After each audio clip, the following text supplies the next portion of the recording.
warbixintan waxaan ku eegi doonaa feeryahanka Soomaaliga ah ee wacdaraha ka dhigay horyaalka feerka dalka Uganda. tartanka horyaalka feerka Uganda oo soo bilowday bishii May ayuu feeryahanka Soomaaliga ee Mudalib Mahad Faarax u wajahay ilaa 3 feeryahan waxa uu sheegay in uu dhibco fiican u haysto oo uusan xitaa harin hadii kulamada soo aadan qaar laga badiyo inkastoo ay rajadiisu tahay mid aad u sareysa. waxa uu Soomaalida ku dhaqan dalka Uganda ugu baaqay in kulamada u harsan ay u soo daawasho tagaan si uu ugu helo dhiirigelin iyo taageero masraxiyeed. Soomaaliya hal wax ayaan ka codsanayaa kulligood wax weyn ma ahan kaliya jacayl ha itusaan markaan dheelayo oo tikeetada hagataan wax weyn ma ahan anigu walaalkiina inaad taageertiin wax weyn ma ahan ayuu yiri Mudalib. ciyaarta feerka ayaa mid ay isla ciyaaraan dadka isku daada ah iyo kuwa isku culeyska ah. tartanka ka hor ayaana la miisaamaa ciyaartooyda si la isugu beego oo isku koox looga dhigo. Mudalib ayaana ah Soomaaliga kaliya ee haatan ku jira tartanka horyaalka feerka ee ka socda magaalada Kampala inkastoo ay jiraan ajaanib kale oo aan u dhalan dalka Uganda oo qayb ka ah tartankan ayaana socon doona ilaa dhamaadka sanadkan waana mid si sanadla ah uga dhaca gudaha dalkaasi Uganda.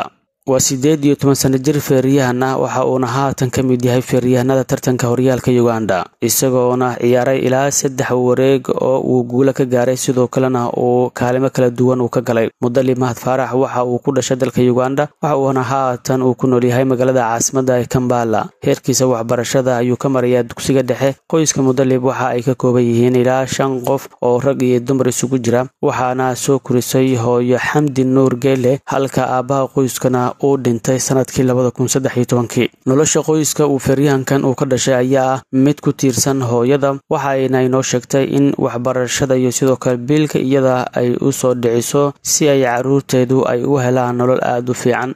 Mudalib oo BBC ugu waramay sida ay ugu suura gashay barashada xirfadan ayaa waxa uu sheegay in maalin maalmaha ka mid ah uu raacay wiil u dhashay dalka Uganda oo barta feerka waxa uuna ka soo helay sida uu tababarka u socdo iyo sidoo kale xamaasadda ka jirta goobta lagu ciyaarayo feerka. sidaas ayuuna ku go'aansaday in uu kula biiro tababarka saaxiibkii. waxay ahayd sanadkii 2000 xilligii koroonaha xilligaas oo aysan jirin goobaha dadka isugu yimaadaan. anigu waxa aan raaci jiray wiil aan iskuulnahay oo barta xirfadda feerka. markii aan ka helayna waxa aan codsaday in aan ku biiro sidaas ayayna ku bilaabatay barashada xirfadan ayuu yiri xilli uu waramayay BBC-da. feeryahankan Soomaaliga ah oo muddo sanad baranayay xirfadan ayaa sheegay in uu ka ciyaari jiray kulamo saaxiibtinimo oo dhexmarayay iskuulada iyo sidoo kale xaafadaha qaar ee magaalada Kampala. bilowgii kulankiisii tababarka kadib xilligaasi oo ay ahayd markiisii ugu horeysay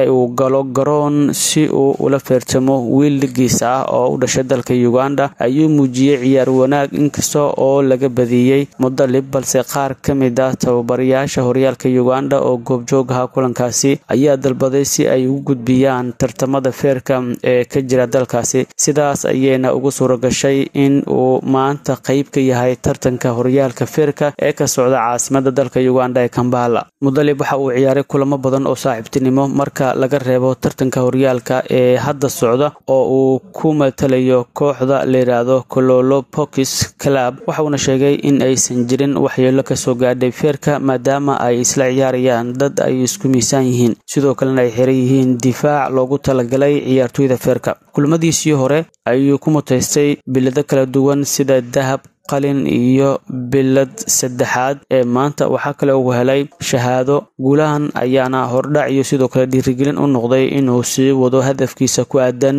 guul ka gaarista feerka ee uu ka tiigsanayo.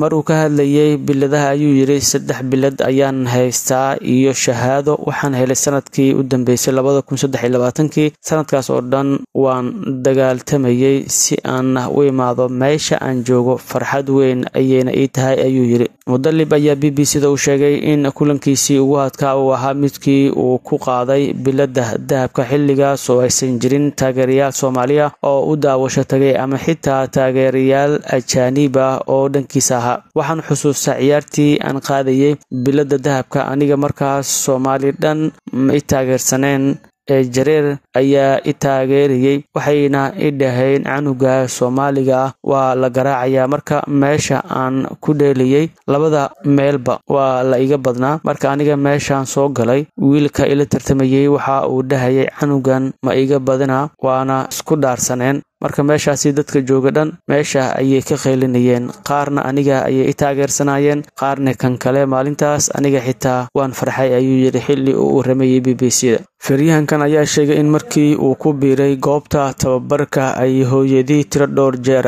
ay ku dhahday iska dhaaf, inkasta oo uu ku adkaystay. Waxa uuna yiri hooyadee marka aan galayay in aan ku biiro ima ogolaan, ayuu yiri. Waxay igu tiri iska dhaaf, laakiin marka aan bilada ugu horeysay aan u keenay way ku qanacday. Waxaana u dambeysay ciyaartii aan dhowaan dheelay, waana ay ii timid iyada oo nafteeda taageerayaasheeda ka mid ahayd. Wuxuuna intaasi raaciyay in uu taageero ka helay habaryartiis iyo sidoo kale walaalkii. Mudalib hooyadiis ayaa BBC-da u sheegtay in sanadkii 2020 uu dhowr jeer wiilkeeda u sheegay in uu ku biiriyo goob lagu barto feerka, balse ay ka waanisay oo ay isku dayday inay ka hor istaagto, balse uu ku qanci waayay. Tababarka kadib ayuu dhowr jeer uu ku wargeliyay in ay u soo daawasho tagto si ay u aragto qaab ciyaareedkiisa iyo sidoo kale guulaha uu ka gaaray, balse waxay ku adkaysatay in aysan daawan karin. Isagoo bilada wata ayuu u yimid dhowr jeer, waxa uuna ka codsaday in ay u soo daawasho tagto. Waxaan ku yiri bay tiri ma fiirsan kari, waan ka cabsanayaa adigoo feer lagugu dhufanayo, haddaan arko meeshaan